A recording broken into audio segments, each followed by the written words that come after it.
along with few suspects.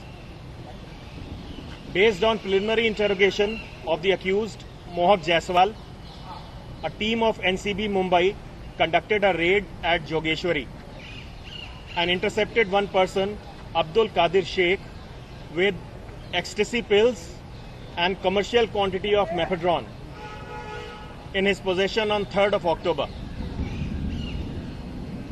Based on interrogation, the accused Ishmeet Singh Chadha, a follow-up operation was conducted at Goregaon, Mumbai by NCB Mumbai team, and they intercepted Shreyas Sundar Nair along with Charas on 4th of October.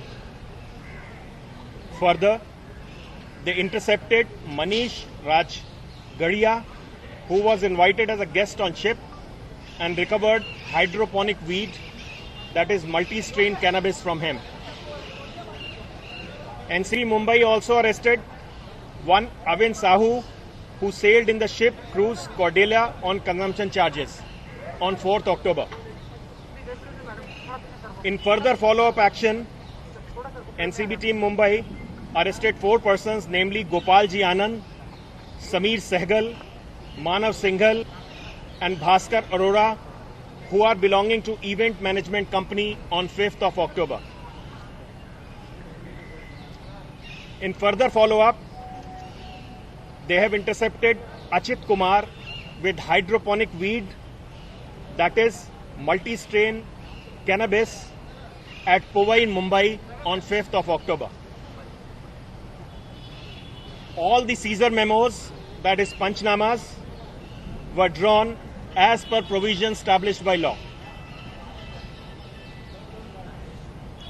Few individuals were associated as independent witnesses. I'll read out their names: Prabhakar Sail, Kiran Gosavi, Manish Bhanushali, Orbe Gomez, Adil Usmani, V. Vaigankar, Arpana Rane, Prakash Bahadur, Shoaib Faiz, Mohammed Ibrahim. As you can see, in total, 4 follow-up seizures have been effected after the seizure from cruise by following all due procedures as per rule and law. Investigation of the case is in progress. Some allegations leveled against the organizations are baseless and seem to have been with malice and probable prejudice that may have been harbored in retaliation against earlier legal action carried out by NCB. NCB reiterates that its procedure has been and will continue to be professionally and legally transparent and unbiased. Sir Goswami और